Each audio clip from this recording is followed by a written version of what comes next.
посмотреть. Я хотела показать такой пылесос фирмы Bosch.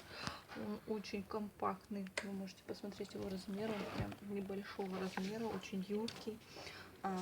Здесь у него присутствует такая кнопка для извлечения для сбора пыли контейнера.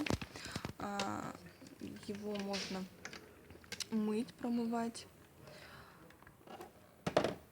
Здесь у нас присутствует небольшой фильтр предмоторный. Ну, честно говоря, он пористый. Я думаю, не очень, конечно, как фильтр именно предмоторный он себя будет вести. На корпусе установлены также еще две кнопки для включения-выключения и для сбора шнура. Очень, кстати, мягко нажимается, но почему-то при нажатии звук такой вот мы слышим. Есть вот такой вот фильтр еще.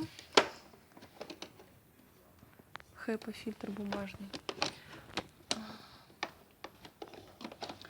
Тоже удобно извлекается, это все открывается. Есть насадка. Вот с такой вот она интересной прорезиненной гофрой она идет, которая очень подвижная, мягко собирается. Есть вот такие вот ворсинки на дне. Переключается, то есть можно с ворсинками пылесосить, можно без. Кому как удобнее, кому как нравится.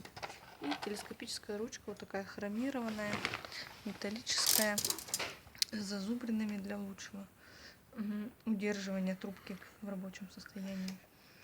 Ссылочку я оставлю ниже. Пишите пылесос.